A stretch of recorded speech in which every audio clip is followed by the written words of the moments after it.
And we're back. Welcome back, listeners, to another fantastic episode of Doctors. But not doctors. I am Patrick Armshaw, Doctor of Philosophy.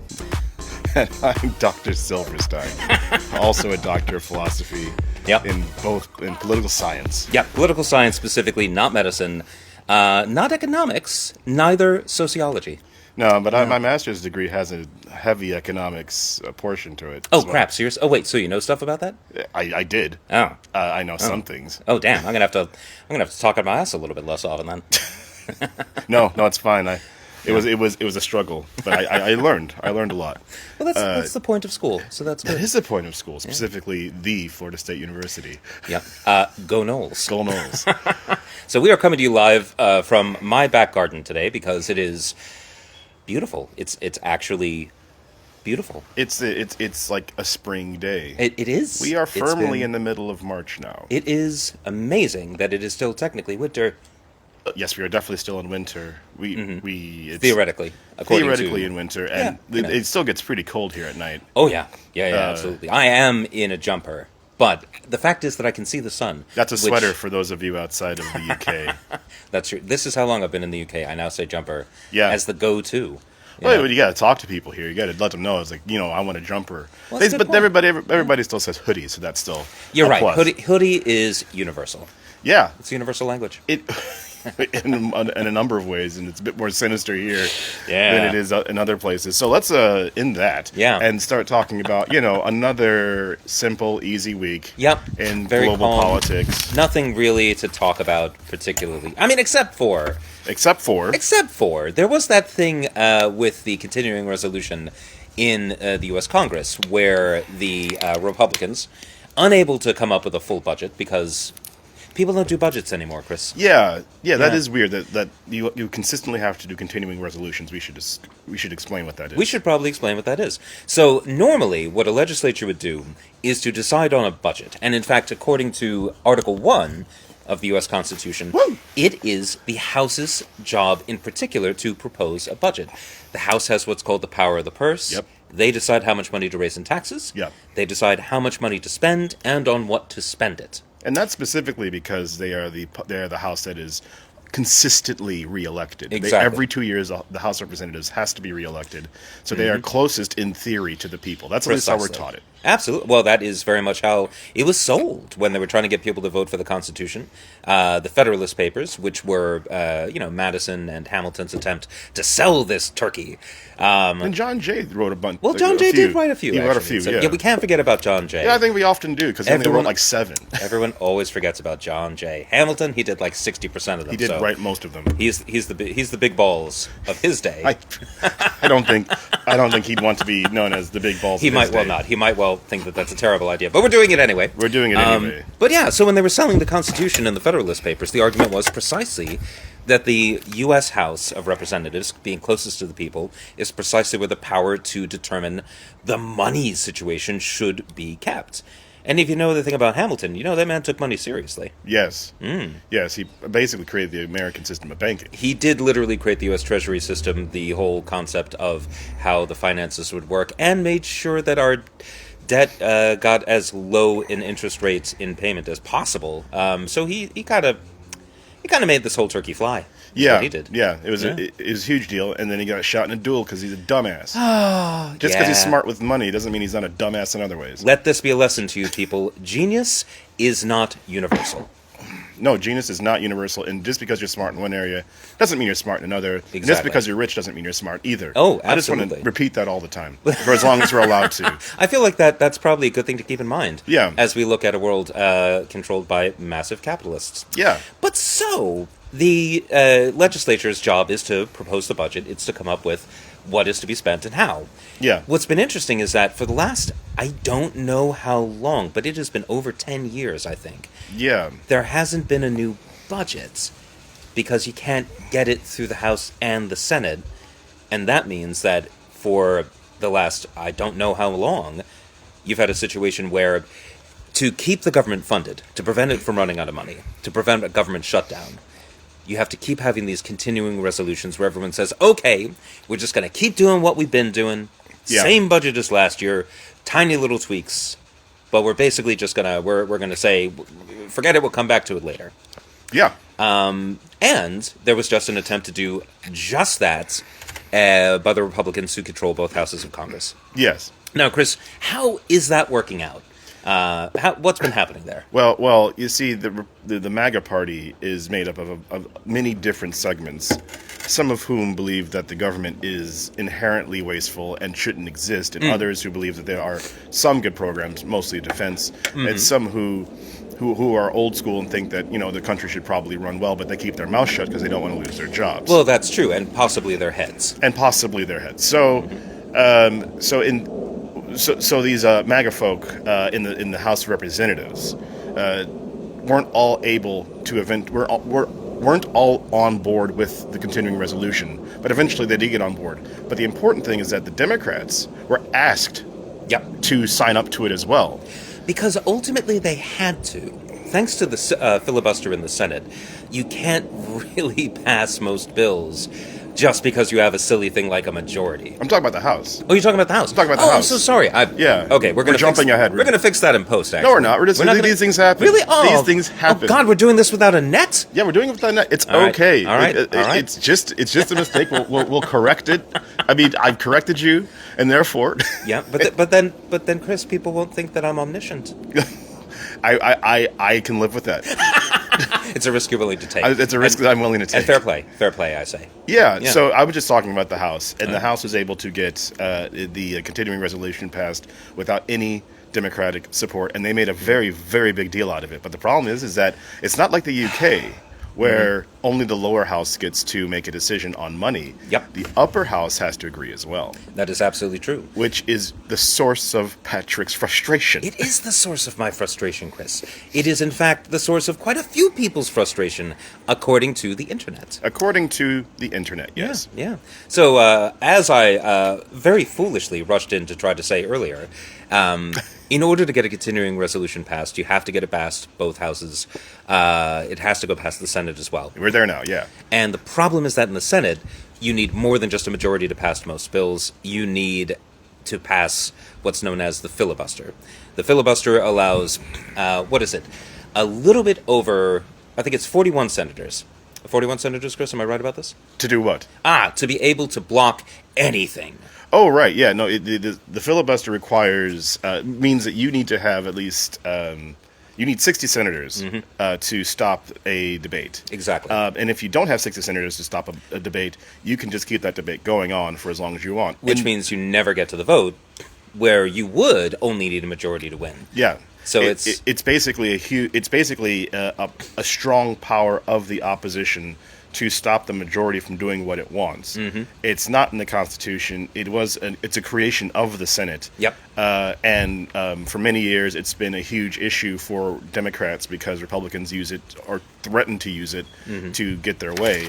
But Democrats have the power to use the filibuster in their way, but they're choosing not to. Yeah, they decided not to, Chris. They ended up deciding that in this situation where the choice was either to sign on to the continuing resolution, which would allow Donald Trump to continue to rule lawlessly, to decide what he funds and what he doesn't fund. In other words, to violate the Constitution in a pretty profound way. So to give their imprimatur to that, say, that's fine, that's acceptable. Or to prevent the continuing resolution from passing, which would mean a government shutdown, which would mean a huge amount of suffering for the American people.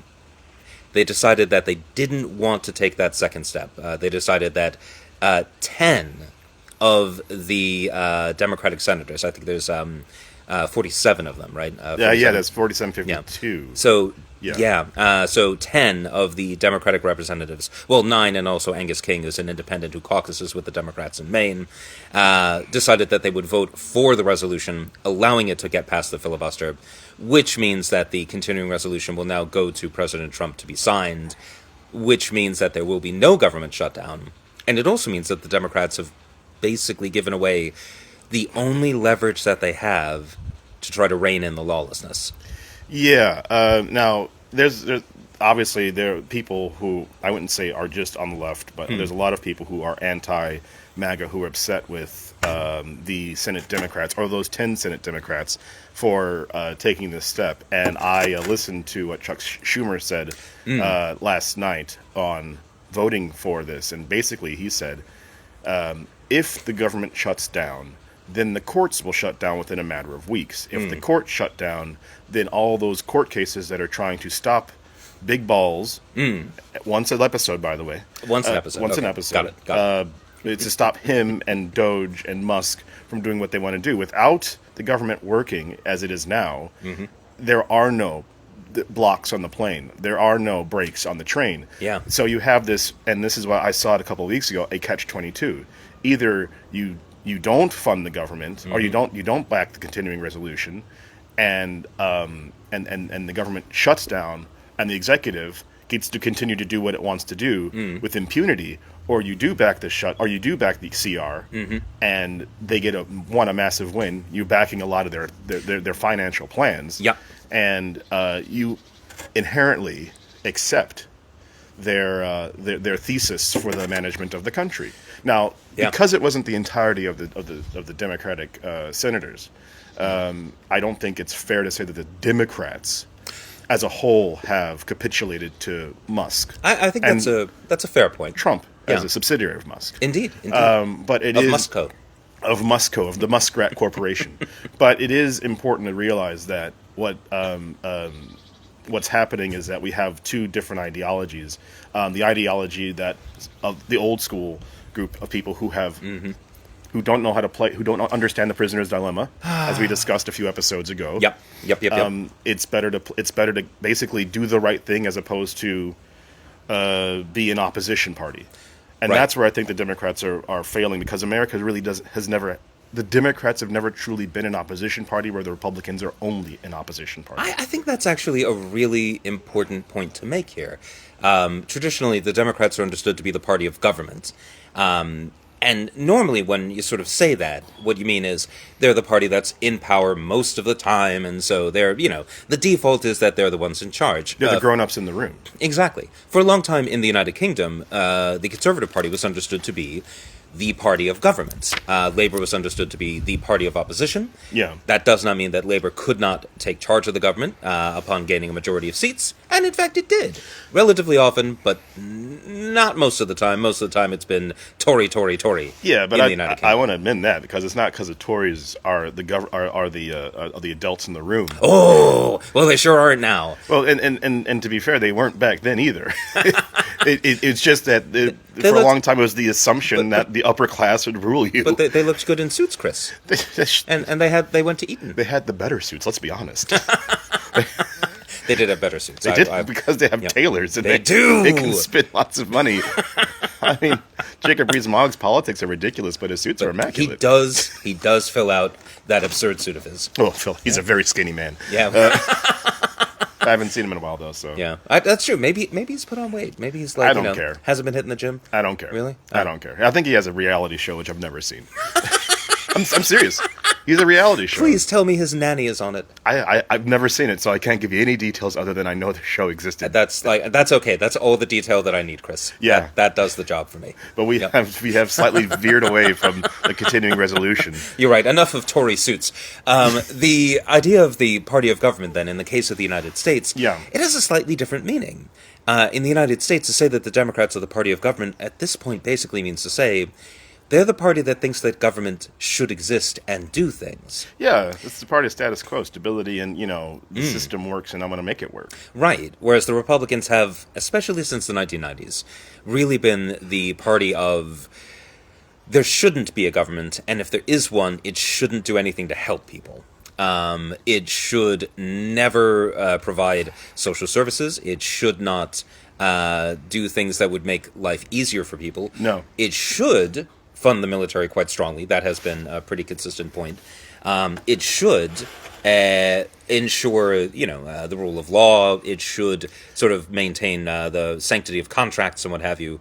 That has changed of late. Definitely. I would say. So this is really more describing the Republican Party as it was from, say, the 1990s under Newt Gingrich, to 2016 under Trump. Since 2016, it really has become the party of, I guess you would say revolution, except revolution without an end goal, sort of revolution for revolution's sake. Oh, this is the Republican Party. Yeah, well, this is the MAGA Party, I think. The MAGA, yeah. I don't think there is no end goal here. I think there's a couple of end goals, none of which are good for the average American. Well, that's a fair point. Yeah, so let's talk about, this. Basically, a lot of the rules are designed to keep business happy, but not small businesses, to keep the biggest businesses in America happy. The things that Republicans do and have done for 30 years is try to cut taxes as quickly and sell it as a savings for America. But a tax cut is the same as a tax spend. You're burning cash one way or the other. If I'm not taking money from this person, I'm still going to have to find the money somewhere else. Well, that's the thing. Right? And so if you cut taxes on the billionaires, someone's still got to pay the taxes.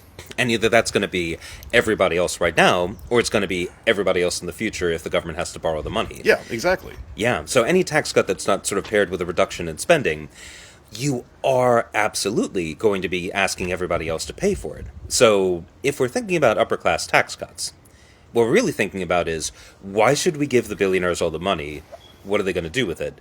How does that help us? Well, haven't you heard? When rich people make money and they get to keep more of it, they willingly throw it out of their cars as they drive past us in the limousines. They take giant bricks of pounds and dollars and they start throwing them at people wherever they go because I would be really lucky they have so much money that they've saved. They just have this innate desire to throw it at everyone but themselves. Honestly, Chris, I think you were more correct when you said inert. See, we leave them in. We leave in most of our mistakes. We leave in most of our non-actionable mistakes. Exactly, and that's how you know you're getting the straight poop, kid. The straight poop from the poop deck.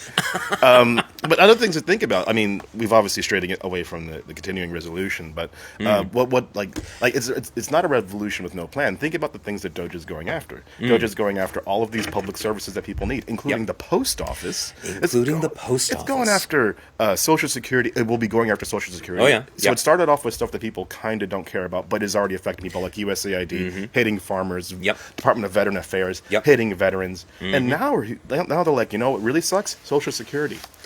Social Security is getting in the way of people's the prosperity. One of the most successful, if not the most successful, welfare program the United States has ever created. Famously, the most efficient part of the government as well. The amount that it spends on administration is infinitesimal compared to the amount of money that's at stake. And what's also very interesting is that the amount of fraud amounts to, I think, a little over 1% of the funds. Yeah. That is tiny. Yeah. That is impressively tiny. Yeah, and I was watching Sam Cedar take on 20 MAGA folk. Oh, that sounds like a hell of a cage match. We will we'll put a link to that as well because it is interesting. And I mean, it took me a while to get through it because there are some pretty terrifying people who are on it, including a self-confessed xenophobic nationalist, as she claimed that she was, and she was super excited about it. Great. But one of the things, the more eloquent and more kind of obviously well-prepared people, I'm not saying that he was well-informed, but he was well-prepared. You know, he spent almost all of his time trying to attack the concept of Social Security, and his main idea was that, first off, there's no money in Social Security, which Sam Cedar said that's nonsense. Yeah, even if no one pays into it, that is incredible nonsense. Yeah, you'll get 78% of what you were supposed to get if all the money in the trust fund runs out, or the interest, whatever. I'm not a Social Security expert, so I'm going to stop there with that analysis. But what the obvious point a lot of them are making is that, hey, listen, let me put you, instead of putting your money or depending on the government to provide for you, also. If you're too dumb to save money when you're 23 and 24 years old, then obviously you deserve to starve when you're older. Oh, that makes sense. Just put your money into 401ks, into the stock market, into all these other corporations, businesses, banks, and when you turn 65 and when you decide it's time for you to retire, you can start pulling from that pot. Yeah. And they clearly either didn't understand or don't want to ask this one question. What if when I turn 25, the stock market tanks like it did in 2008 or 2020? Or is tanking now. Or tanking now. Yeah. So I'm trying to pull money out. And I thought that every month I'd have this amount of money to come out. Whoopsie. Yep. Somebody decided that I need, basically the stock market tanks. Yep. What do you have? Because it could easily be nothing. Yeah. And what do you do then? Do you go back to work at 65 because capitalists love to hire old people? Oh, absolutely. At the end of their working lives Oh, and pay them what they were getting paid before. Oh yeah. Or do you just let these people starve? And that's what really got under my skin is that he wasn't asking, he doesn't addressing the social issue of letting the elderly starve and burn. He's just assuming that anyone who hasn't prepared or doesn't have enough money to live on at the end of their life is just, foolish. Oh, yeah. And therefore, they deserve to starve and burn. They deserve it because he worked hard for it. Right, he worked hard for it. Yeah. And so therefore, anyone who isn't in this position didn't. Yeah. It's, I think, one of the examples of, like, that peculiar narcissism that Americans have made themselves subject to for decades now. The idea that we are entirely in charge of our own destiny. We decide what it is that happens.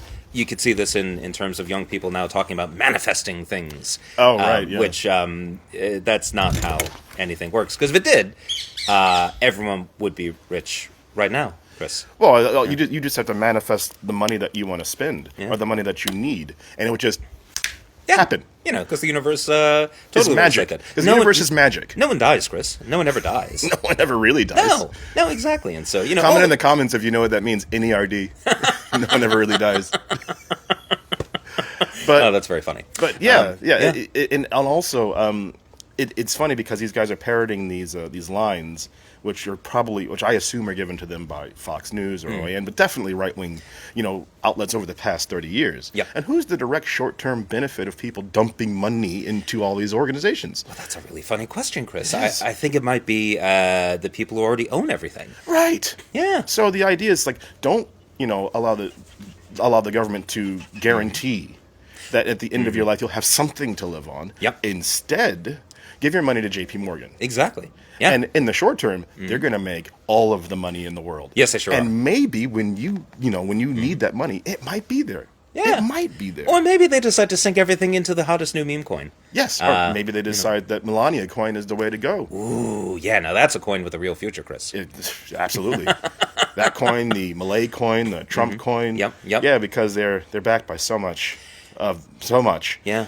Well, if you have enough vapor, Chris, doesn't it really turn into solidity? If you got enough shit, you definitely can something with it. Yeah. And it's that kind of a witty, insightful analysis that I think Doctors But Not Doctors is known for, Chris. That's clearly what we're known for. But moving on. Yep. Other things that happened this week. I think we're going to go international real quick. Is it time? I think we need to talk about. Let's do it. The ceasefire. Yep. That doesn't exist. The non-ceasingly non-existent ceasefire that was supposed to happen immediately after Trump took office. Oh, immediately. Yeah. Day one. Before day one, in fact. Before day one. Yeah. Doesn't seem to have happened. I think there's still bombs, Chris. Well, the war's still going on because they're trying to negotiate a ceasefire. But what I found is it was incredibly interesting how Russia responded to it. So I heard reports that so obviously Trump sent an envoy to Ukraine, he sent an envoy to Saudi Arabia to negotiate, and Rubio was there as well. Like, what do you guys want? And then he went to Russia to try to discuss the terms of the ceasefire. Yep. And Putin made that guy wait outside for 8 hours while he gave a massive press conference with Alexander Lukashenko of Belarus. Yep. Another authoritarian leader from the area. Funnily enough, a few years ago, he was known as Europe's last dictator. Yeah. God, that's funny. It's funny that he said that he was the last dictator. I know. Some notable. I think I would need to start with this idea. First of all, they're looking for a 30-day ceasefire, and when Russia was talking about, what they wanted in exchange for it, the phrase "we need to speak with our American colleagues." Now that's an interesting phrase, Chris. Our American colleagues, and I don't speak Russian, but the word "коллеги" or something came up as well. So I'm like, I don't think somebody's making that up or interpreting that wrong. No, He's referring to America as colleagues. He wouldn't have done that 6 months ago, 7 months ago. Oh, no. No. No, he absolutely wouldn't But have. clearly they believe that the United States is 100% on their side. So in exchange for this ceasefire, Putin has effectively said, you need to give up the Kursk region because it's not fair that you have any land of ours. Oh, no, absolutely not. No. The war is to take land from you. Yes. Yeah. We get to keep all the land that we have. Obviously. You can't rearm or be reinforced during the 30-day period. Yep. And then in the long term, Yep. you can never be in NATO, and you need to have new elections. And that's the key one. Yeah. That they need to have new elections because Russia, not doing too well in the war, but as far as the invading other countries' electoral processes, doing amazing. Yeah, they've done some yeoman's work on that, and they've done some yeoman's work on that in particular in Ukraine. Yeah. The government that was in existence before Zelensky came into power. In fact, the guy before Zelensky, Viktor Yanukovych, I believe his name. Yeah, that's right. Now, he was the head of what's called the Party of the Regions. This was known as the pro-Russian party. Its political strength was mostly in the eastern part of Ukraine. And it very much was running on a platform of let's buddy up to Russia, let's reintegrate with the Russian economy, let's do all this kind of stuff. And he was able to gain power, and then started doing things of that nature. And the Ukrainian people were not having it. They were not happy. Yeah, that's right. They started protesting in Kyiv, in Maidan Square. Yeah. And so what was his reaction to people, using their democratic freedoms to be able to voice their opinion on government policy peacefully and orderly, Chris? You know what year was this? This would have been, I guess, like around 20. I'm going to say 2012. Yeah, I remember about 2012. We may have to fix that in post, people. Well, it's. We think it's around 2012. I remember this happening. I watched it on television, but I only remember the outcome. I don't remember exactly what he did. Well, what he did was he ordered the police to open fire. Yeah, that's what I thought he must have done. Yeah. No, he had a bunch of protesters abducted, killed, tortured. Basically committed murder. Committed murder on a pretty large scale. Yep. And the thing is, Chris, you could do that if the military backs you unconditionally. Yeah. And if the police back you unconditionally. Yeah. And the people are too afraid to do anything about it. And none of this was the case for our man Yanukovych. No. So he got the hell out when it became clear. Yeah, he had to run. That's what I remember. He sure did. And where did he run, Chris? I'm assuming he ran to Russia. He very much ran to Russia. He ran to Russia. Yes. See, what I remember about that time period was that when he fled the country for his life, that they finally got to see like all the stuff that he was holding on to. Like I think he had a zoo, and he basically was hoarding all the money, the country's money in a massive presidential palace. He was fantastically corrupt, Chris. He was amazingly corrupt, as well as being a murderer, as well as effectively being a proxy for the Putin regime. And this is not the first time that had happened in Ukraine either. Yeah. In 2004. During the, I believe it was called the Orange Revolution. The color revolution. Yeah, exactly. Yeah. Again, there was a pro-Russia president who ended up being fantastically corrupt, also was willing to break large numbers of laws, also confronted by large numbers of Ukrainians who were not at all pleased that this was happening, and then has to flee the country because, well, he was a traitor to his people. Yeah. It appears. So, so Russia has form on this, of attempting to manipulate Ukrainian elections to get their people in charge to then basically turn against the will of the Ukrainian people. And in fact, this is what's just happened in the nation of Georgia as well. Yeah, the Georgia Dream Party there, Chris. Yeah. This time was, it's a pro-Putin party, a very pro-Russian party, but it ran on a platform of join the EU, join the West. Yeah. We are going to, incorporate ourselves with Europe. Okay. And then they got elected and immediately said, nope, we're not doing any of that. We're actually joining Russia. That's what we're going to do. Turns out it's all lies, guys. Yeah, all lies, every last bit. Wow. So there have been daily demonstrations in Tbilisi, the capital of Georgia. Right. The regime has been locking up its political opponents, who are going on hunger strike. This has been going on for months now. So we know what happens if Russia gets its way on this. They will subvert democracy, they will put their own puppets in power, and they will use the power of the state to go against political opponents. Yes, I mean, and it's what they've done, and you can see that same trend happening in a lot of countries in the region, but also just the attacks upon democracy. That's just what they're about. Yeah.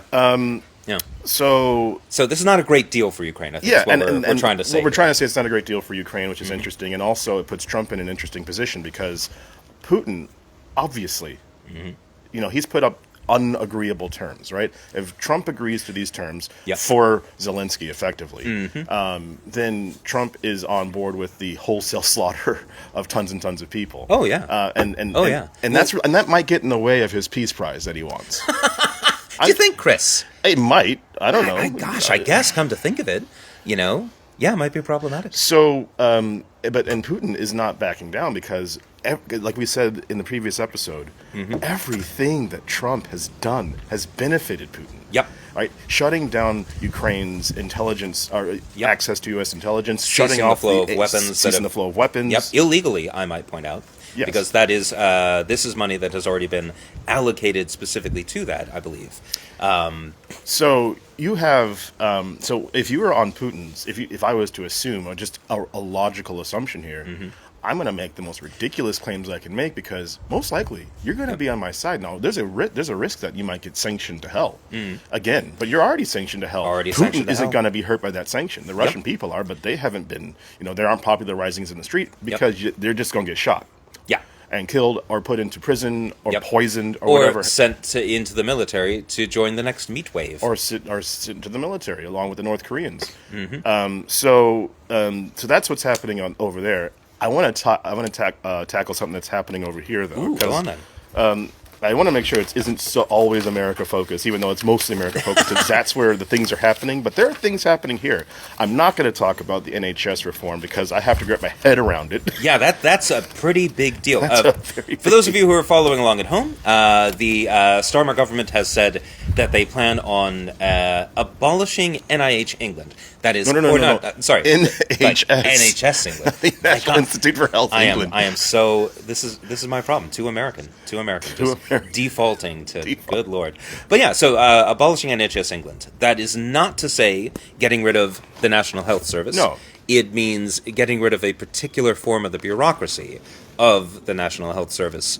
That which sort of sets it off in England, is my understanding. Yeah. So, I don't know. From what I've been reading, it seems like there are arguments in favor of it in terms of reducing bureaucratic duplication. Yeah. It seems like there are arguments against it because it's like 10 to 30,000 jobs that are going to get lost, which is not great when the economy is not growing. So I got some questions there. But that's why we're not going to get too deep into it. But that's something that does happen this week. But something else that's happened that's political and far more interesting. That is far more accessible, sexier, accessible is the current state of Reform UK Limited. Oh, now that's quite interesting, Chris. Yeah, please do lead off with that. So over the past week, a member, or at least last week, a member of the Reform Party, whose name is Rupert Lowe, who MP, was kicked out of the party because he basically said that Reform is a protest party and it has a messianic leader, and we need to get past that, more or less. I'm paraphrasing here. We have to get past that in order to become a more serious party. Now, if you're not aware, or if you don't know, Reform UK Limited, which is a private company, is owned by Nigel Farage, but it's also run by Nigel Farage as its leader. Yeah. As its party leader. He's really but the also, owner-occupier. He's the owner-occupier of Reform UK. So when somebody says the Messianic leader is doing bad things, obviously the Messianic leader, who doesn't want to be proven that he is one, decided that to kick him out of the party. Yeah. That. Because that's what any non-messianic leader who is criticized would do, Chris. Yes, exactly. I think you'll find. So he both kicked him out of the party, but then that's why Kemi Badenoch is the only conservative left. Yeah, exactly. But I believe you'll find that not too long after he got kicked out of the party, he was also then the subject of a police investigation for bullying. Now that's interesting, Chris. Yeah, so reports came out from his office, I believe his constituency, and or this is what we're hearing in news reports from his constituency and parliamentary offices, that there is an issue with the way that he talks and treats people. Okay. To the point where the police would be involved, Chris. To the point where a complaint apparently has been made to the police, and the police now have to investigate. So it's a very interesting situation for Reform UK because Nigel hasn't done himself any favors here, because obviously you have a member of his party who said, there are issues with the leadership, and now he's under police investigation and out of the party. It does seem like a bit of a coincidence that, having made a criticism of, the leader, that he would then be forced out of the party and then have a complaint made that results in a criminal investigation. And it is probably worth remembering that because an allegation has been made does not mean that an allegation has been proven. Because an investigation is happening does not mean that an underlying crime has been committed. Obviously, these are things that have to be threshed out in court. These are things that have to be threshed out in terms of the evidence. So we're not going to make any statements one way or the other on this allegation of criminal activity by Mr. Lowe. Specifically because we don't know what the hell's going on. All we see is the reports in the news. So this is just what's been reported on the news. But the larger implication here is, a critic of Nigel Farage has been purged from the party with the most severe way. Yeah. And the now timing does seem a little bit sus. And now there seems to be an open civil war in reform, because I believe more counselors have resigned, and it creates this weird space for both the Conservatives and Labor, because obviously reform was leading in the polls. And I think it still is leading in the polls, right? I think there have been some polls that have had it in the lead. I think there are other polls that have had it not in the lead, but very, very strong comparatively. But you're right. This is not what you want if you are Mr. Farage. You don't want this kind of fight publicly happening. You don't want. God, no, right? And especially because in England, in a few months, there's going to be elections to local councils. And these are usually seen as a huge bellwether to how political parties are doing. Right. They're seen as basically litmus tests for political parties, which is unfortunate because local elections, they run basically your local town, your local communities. They look with when they pick up your garbage or how much council tax you're going to pay, things like that. And we just basically treat it as, ooh, how's Labor doing? Ooh, how the Tories doing? Ooh. And there are thousands of seats on the go right now for up for grabs, I should say. There are thousands of seats that are up for grabs, and a lot of people expect reform to take a large number of seats, which is going to be huge from a party that basically didn't exist, 4 or 5, 6 years ago, right? Yeah. Oh, that's the thing. They have quite a bit of space to fall, it would seem, while still being able to pick up quite a large number of seats at the local level. And I think that's going to be interesting, Chris, because if you are a protest party, which I think most people other than Nigel Farage would say, yeah, that is basically where reform is. What happens when they're in charge of a council and they have to run things? What happens when all of a sudden they're the ones in charge of when the garbage gets picked up? Yeah, no, the last thing that they would want is to actually have any serious power, because then people could hold them accountable for what they did. But then again, saying that, think about Trump, right? So Trump was in charge. He was in charge during the beginning of COVID. He lorded over the deaths of scores of Americans, telling people to drink bleach and put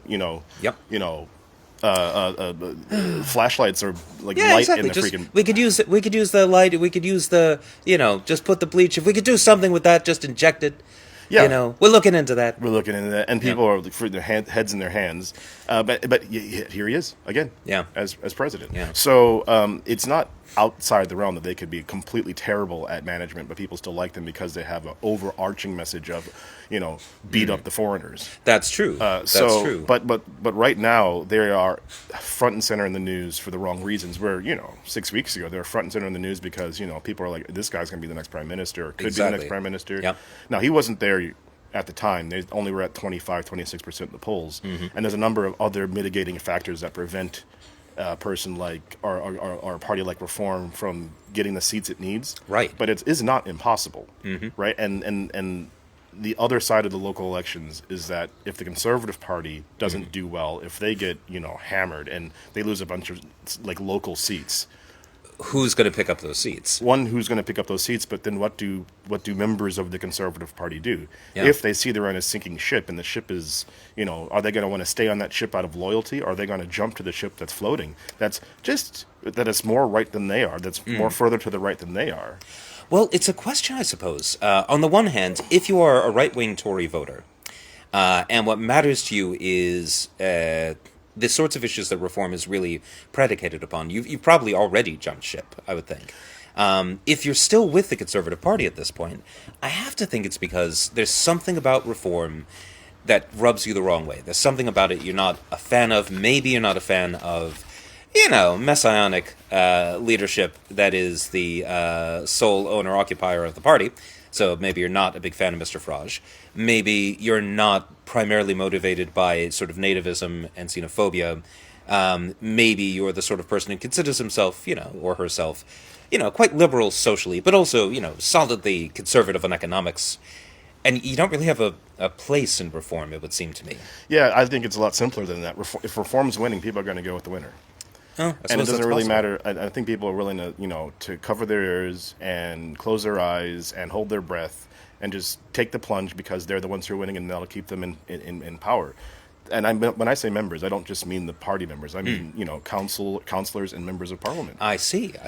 Now that was interesting. I was talking more about conservative voters. No, you're right. Councillors, elected officials, that's a bit different, isn't it? And they've been jumping ship already. Yeah. So they're just sitting there waiting to see how this goes. And this crisis for reform. Oof. That could be a real problem for them. That might be a huge lost opportunity. I see what you're saying. But we'll see. We'll see. All right. So we've been talking about this for a while. Yep. Let's take a break, I think. It's time to hear from our imaginary sponsors, Lutefisk. Lutefisk. Don't ask what it is. Probably don't eat it. Just give us money. All right. We'll see you in a second.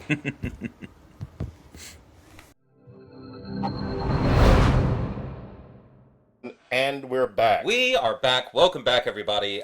This is coming at you a few days later. Yeah. It turns out we had some slight audio trouble. Yes. Some audio issues. Yeah, recording problems, if you will. Yeah. That kept us from putting this out and locking it together. But for the first time ever, we actually did record this in two halves. We didn't. That's true. Actually, destroy the second half of a full conversation. Yeah. We just by chance happened to record it. So you're getting this a few days in the future from the last guy. So we're inside now, not outside. And you will be shocked to hear it, but it turns out lots of things have happened since Saturday when we recorded this. And also, happy St. Patrick's Day to those who celebrate. Letting you know exactly when we're recording this. We're recording this on St. Patrick's Day. So you can imagine us with our green hats on, our shamrocks and shillelaghs. Oh, indeed. Twit. And as I'm from Chicago, I've dyed every body of water that I'm near green. Well, so that's only right and fair. You'll be reading about that in the papers, how crazy Chicagoan dyed the Thames green. The tidal river, so it was a very limited time that you could see it. Yeah, but when it was there, Chris, it was gorgeous. It was very, very green.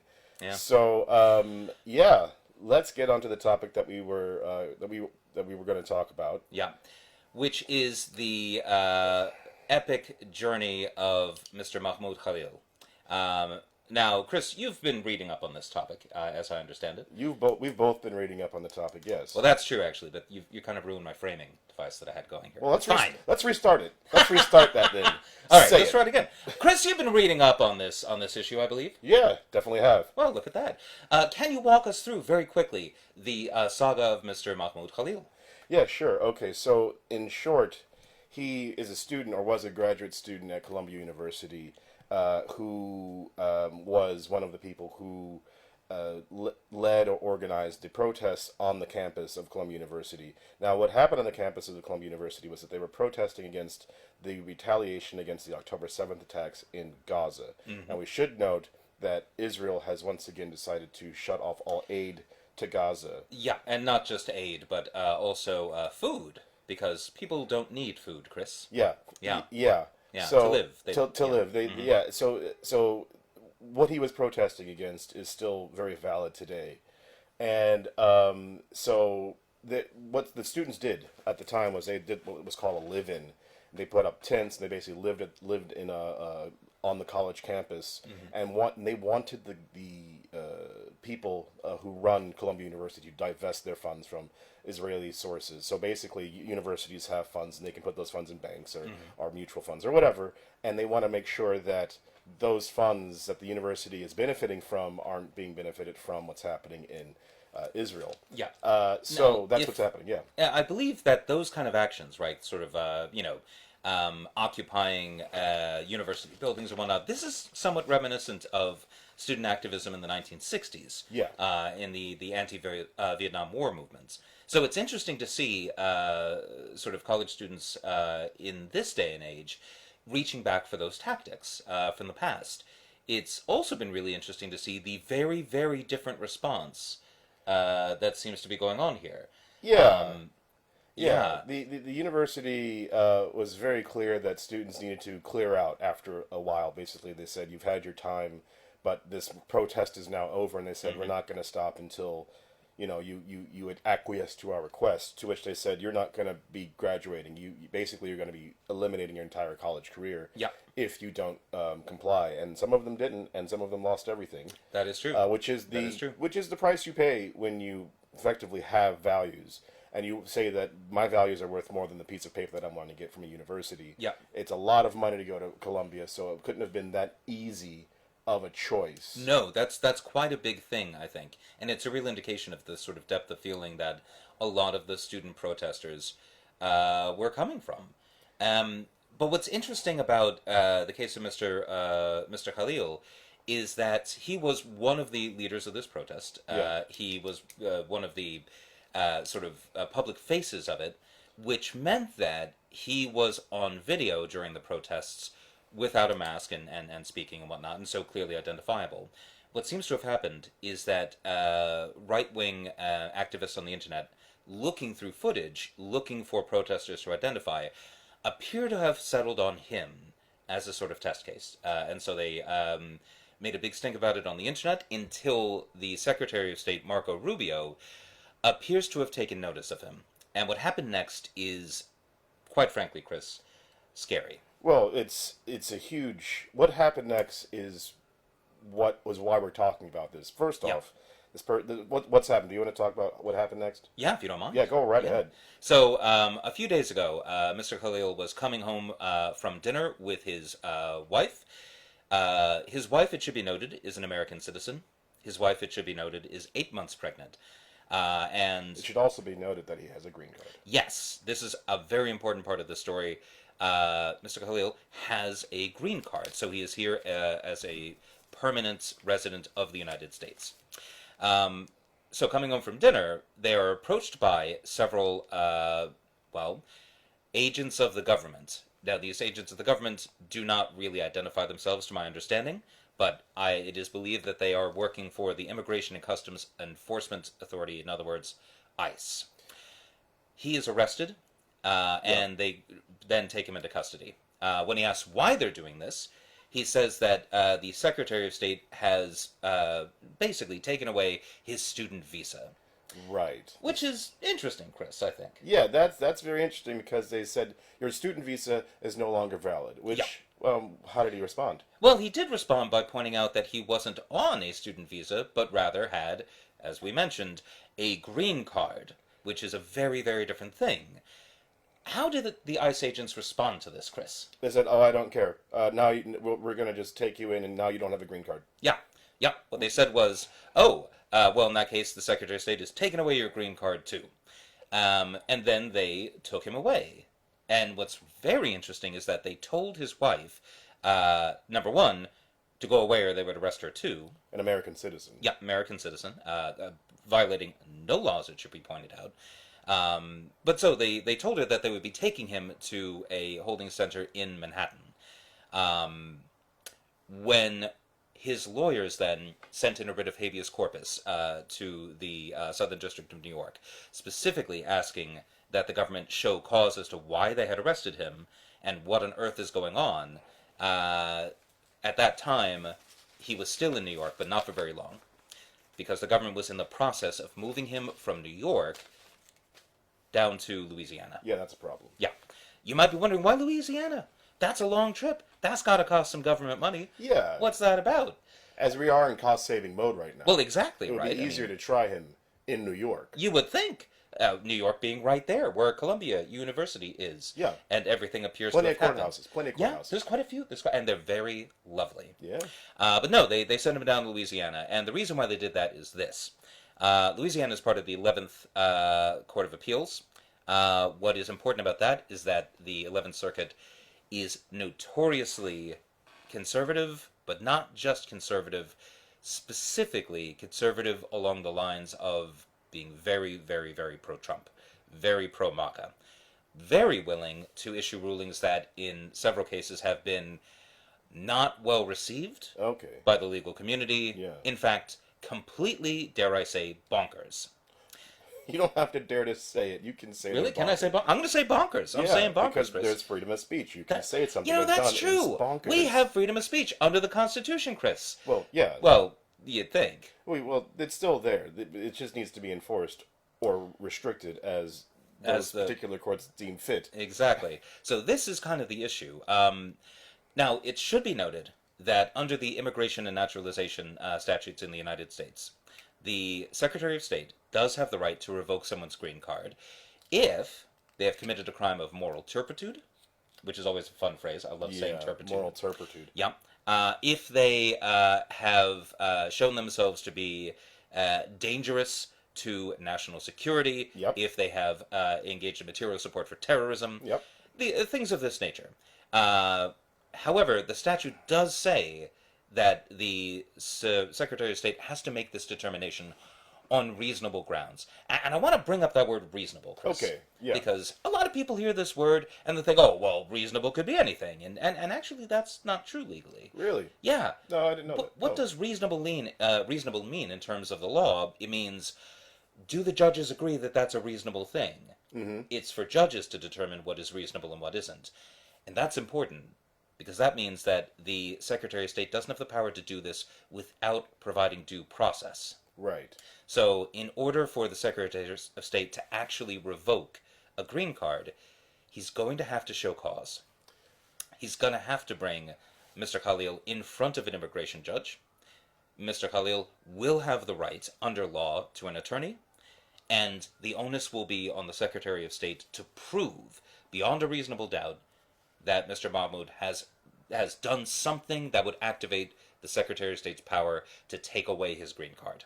Well, I'm sure they would have told them that when he was arrested and detained and thrown into a different jurisdiction. He's thrown all the way to Louisiana from New York. Well, you think that, Chris. You think that. But in actuality, what seems to have happened is that the government has provided no actual evidence of any of the things that would cause this to happen. In fact, the government has been clear he has committed no crime, and that they are doing this specifically because they dislike what he said. Oh, okay. So there it is. Yeah. So this is if this is all that they have, then this is incredibly unconstitutional. The Constitution does not distinguish between citizens and non-citizens when it comes to the protections of the First Amendment.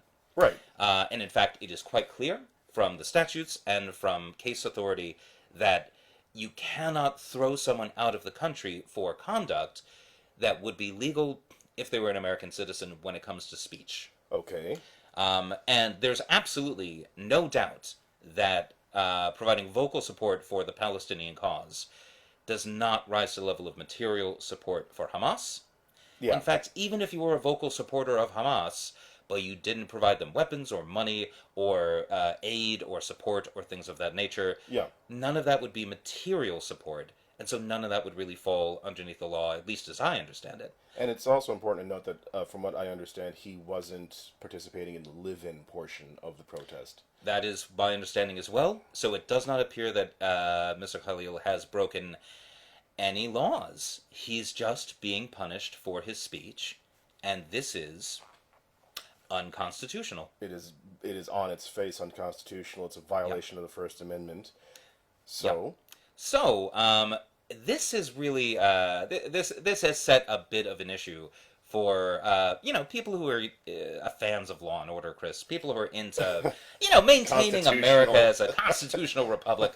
It's funny. From what I understand, they usually fly a big red flag saying Trump 2024. Well, they believe in the Constitution. They believe in freedom of speech because they can't say anything Well, that's anymore. true. Yeah, Elon Musk, right? Big defender of freedom of speech now bought Twitter. Yeah, to do it. He bought Twitter to defend freedom of speech. But it's funny, Chris. Yeah. That it seems that the only time he's really exercised about freedom of speech is when it comes to Nazis being able to say Nazi things. Yeah. When it comes to people who are not Nazis saying things that are against Nazis, he seems to think that they should have no rights and should possibly be thrown out of the country. Oh, yeah, so illegally protesting him by not buying his cars. Oh, exactly. Yeah, no, you can't. You're not allowed to not buy a Tesla under law now, it seems. Yeah, and in later episodes, I think a person on Blue Sky did an interesting little experiment on the freedom of speech of his platform, which I think we'll get to, next time, because it is really, really interesting, as long as I remember to do it. The other fun thing, Chris, is that this is not the only case where things of this nature are happening. Well, that is not funny at all. Yeah, I would like to tell you about two interesting similar cases that have occurred recently. Okay. So these both involve green card holders in the United States. Well, actually, I'm misspeaking. One of them involves a green card holder. One of them involves a working visa, basically. Wow, okay. So we'll talk about the working visa case first. So, yeah, that's the H-1B visa, right? Yes, exactly. Yeah. So this is someone who is on an H-1B visa. This is someone who is highly educated, is performing work that cannot otherwise be done by an American citizen. It's the kind of stuff that you want a well-functioning immigration system to encourage. Yeah. Sort of regardless of what side of the political fence you are on, theoretically. And I'll just say it out loud. Immigration is, in general, a good for most countries and most societies. Well, I mean, from an economic standpoint, yes, that is absolutely the case. But without getting too deep into the weeds, in this case, the person in question was named Dr. Rasha Alawiya. She is a Lebanese citizen. However, she is a university professor. Wow. Yep. She went back to Lebanon, basically, to see her family, and was coming back from that trip. And she was stopped at the airport, at Logan Airport in Boston, and she was denied entry, despite holding that visa, and she was deported from the country, again, despite holding this visa, and there seems to be no real reason for it at all. Like, the government hasn't provided any explanation for this, to my knowledge. This is not a question of her engaged in, politically controversial work, which, again, that would be really problematic from a constitutional standpoint, if that were the reason. But so, it is interesting, I would say, that happened. Yeah, just a little interesting. Yeah, a little bit interesting. And you might be thinking to yourself, Chris, that, oh, well, you know how the Trump administration is. They're deeply anti-Arab, and you'd be right. Well, they did have the Muslim ban in the first Trump administration. So all that scans, but that doesn't mean that they're only going after Muslims, my friend. Oh, wait. Oh, okay. All right. Because now it's time to talk about that other case. Again at Logan Airport, interestingly enough. All right. This time it's a green card holder, Chris. Okay, green card holder. Coming back into the United States, into Logan Airport, is a certain Mr. Fabian Schmidt. Fabian Schmidt. Fabian Schmidt. Would you like to guess where he's from, Chris? I'm going to assume that it is Lebanon. No! What? Funnily enough, not Lebanon. Fabian Schmidt, not from Lebanon. Not from Lebanon. Oh, hang on. Yep. Is it Jordan? It is not Jordan. Oh, come on. Yeah, I know. I'm stumped. Yeah, I'm going to blow your mind here, but Mr. Schmidt is from Germany. Germany. Okay, all right. Yeah. Well, this is new territory. I know it. So, Mr. Schmidt is a green card holder. He has been living in the United States since the 2000s, so coming up on 20 years. All right. Flying back to the United States, he is flagged by immigration. He is taken into a holding cell. He is stripped naked. Whoa. He is thrown into a cold shower. He is tied to a chair and interrogated. What? He is denied liquids until he collapses and they have to take him to the hospital because of all the dehydration and the flu that he had. What? Yeah. So that's fun.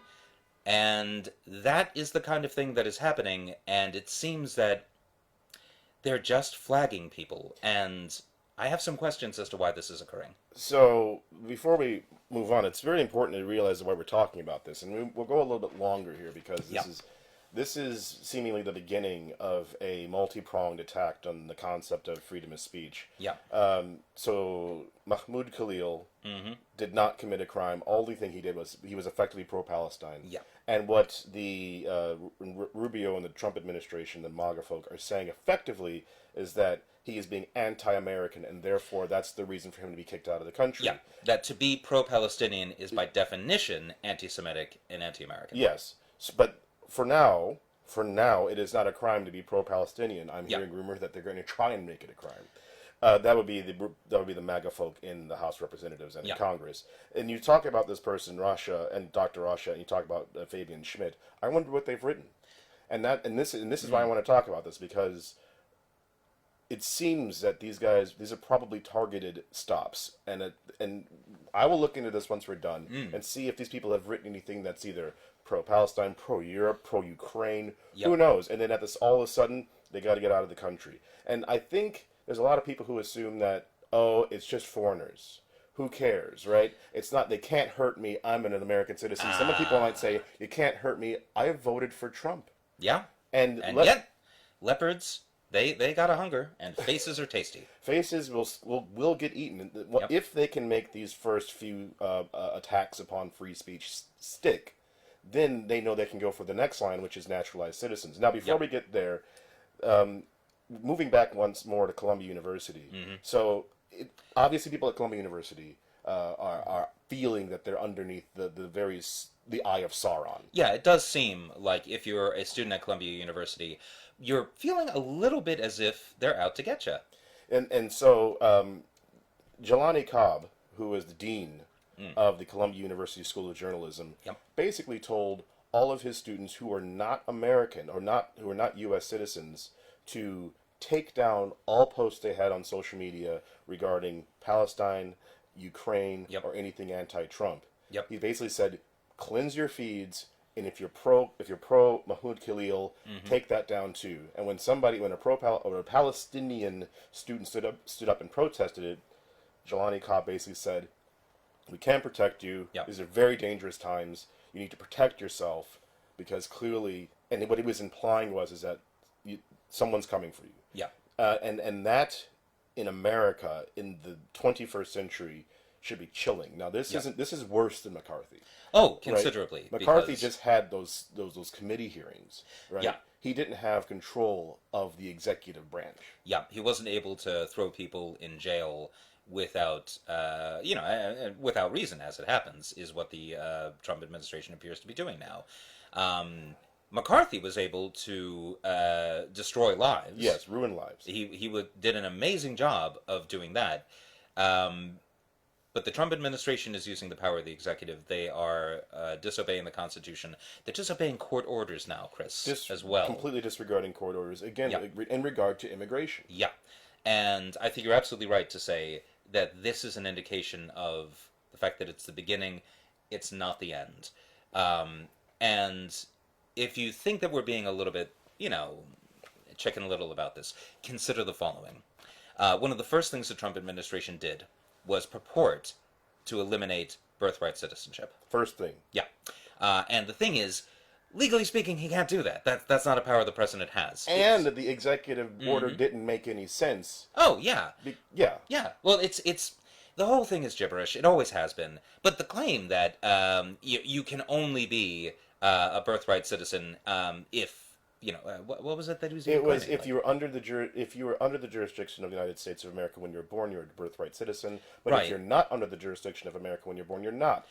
Which doesn't make any sense, because then you would be born outside of the United States of America. Or you would be born to a diplomat, because that is how the idea of being not under the jurisdiction of the United States has been understood legally and, historically and also logically, because if illegal immigrants, so to speak, are not under the jurisdiction of the United States, then they cannot be illegal immigrants because they cannot have broken the law because they're not under the jurisdiction of the United States. Like, it is, well, consider the fact that the first thing they did was try to get rid of birthright citizenship. Now consider the fact that they're claiming that they could throw out people who have a legal right to exist in the United States. And now consider the fact that he is not obeying the law. We should probably explain what this is. It's the border czar, Tom Homan. Tom Homan, So basically, it's a very weird case. Again, it's so clear when you think about it. They're trying to deport, or they say they're trying to deport Venezuelan criminals. And the long and the short of it is that they basically, the judge said you can't just unilaterally deport these people without, I think, what must be due process, due cause or something. Oh yeah, well, due process, absolutely. And so he said, well, screw you, judges. I'm going to send them to El Salvador anyway. And the reason that you need due process is because you need to make sure the people who are getting on those planes and getting deported are the right people. Yeah. Like, it's one thing if you deport someone who has violated the law of the United States. Yeah. That's a clear thing the government has the power to do. Yes, it does. What the government doesn't have the power to do is just grab someone and deport them from the United States. Grab some Latino and just be like, yeah, you're a criminal. Because the thing is, if you don't have due process, if you don't have the right to go before a judge, then it doesn't matter what the law says, Chris. Because, well, how do you apply it? Well, that's the thing. If they grab you, an American citizen, I speak to you out there in the ether of the internet, but if they grab you and they throw you out of the country, how would you stop them?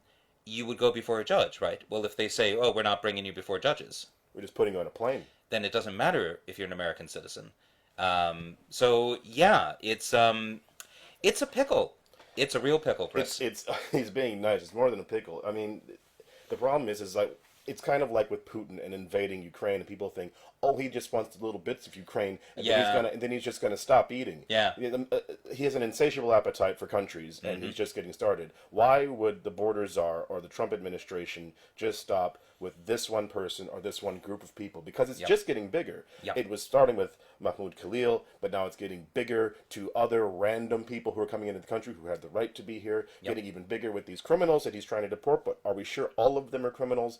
It's just growing, and it's growing very quickly. And if I can add one more thing to that, the recent court case that the Trump administration is ignoring the judicial directive on, regarding the supposed members of Tren de Aragua. Aragua? I think it's Tren de Aragua. You know the name, I don't. Fair enough. But yeah, so the theoretical Venezuelan gang members who've now been deported to El Salvador, the way that they claim to do this was by activating the Alien Enemies Act. The Alien Enemies Act, which we knew he was going to use anyway. Well, yeah, and the thing is, you might have heard of this in school because it was part of the Alien and Sedition Acts that 1798. In the 1798, that destroyed the Federalist Party that brought them in. It's only been activated 3 times in the history of the United States. Would you like to know what the most recent time was, Chris? I know it, but I want you to say it. Yeah, that would be in the 1940s during World War II, because it only can be activated in cases of war or invasion or things of that nature, right? Yeah. And we're not at war yet, and there is no invasion. Because you can't just look at 2 kittens playing on the lawn and say, well, I'm calling that an invasion. Hey, now I don't have to follow the law. Invasion of the cats. And exactly. Yet they are trying to declare that there is an invasion of blank coming into the country. It is the height of desperation, but they're saying the words hoping that some judge, probably in the 11th district, will say, absolutely, it's an invasion, and therefore the following groups of people no longer have rights. My money is on Kaczmarek. That he'll be the judge in the 11th Circuit to do it, because he seems to be the go-to guy for absolutely absurd rulings that are completely unfounded in law, but nonetheless can be used to take away people's rights. That's the reason we're bringing this up. It's effectively we're talking about free speech, which is one of the many things you'd have to get rid of before you can start really imposing an authoritarian state on people. If people are afraid to speak up, and people are becoming afraid to speak up, then it's a lot easier for you to attack those who do. They get isolated, and you can take them away from their families. And the fewer people that speak up, the easier it is for you to take away other people's rights. Until finally, when you need to speak up, there's no one there to speak for you. I feel like there's a very famous phrase to that effect, Chris. There is a very famous phrase to that effect. Yeah, maybe we'll put it in the description, or we'll link to it in the description. Google Pastor Niemöller, kids. Just for fun. Yeah. Maybe we need to start teaching a bit more history in schools and all that. So. Yeah, it might be helpful. So let's not end on such another downer. You're right. You're right. We've got to bring some levity. We got to bring some fun. So I saw a movie last night, Chris. Okay. Yeah, I saw Renfield. Oh, you saw Renfield? Yeah, the Nicolas Cage movie with Nicholas Hoult. It was 2 Nicks! Yeah. 2 Nicks for the price of 1. Well, how was it? Is it worth watching? Yeah, okay, well, do you have a really high tolerance for incredibly comedic bloodletting. Yeah, probably. Yeah. In that case, yeah, you probably like it. Did you see that movie Dracula Dead and Loving It? Oh yes, absolutely. Is it like that? With Mel Brooks as Van Helsing? Oh no! They're trying to kill him, and all the blood. It's much more viscera though. Way more guts. Okay, I'll save it for a random afternoon when I'm waiting to do something else. Like for those of you out there, if you're familiar, on a scale of from 1 to The Boys, it's about the level of The Boys. That's what we're talking about here. See, I see. But quite funny. Aquafina is in it. She's great. Hey, exactly. Aquafina. Right, Aquafina's in Friend of the pod. Yep.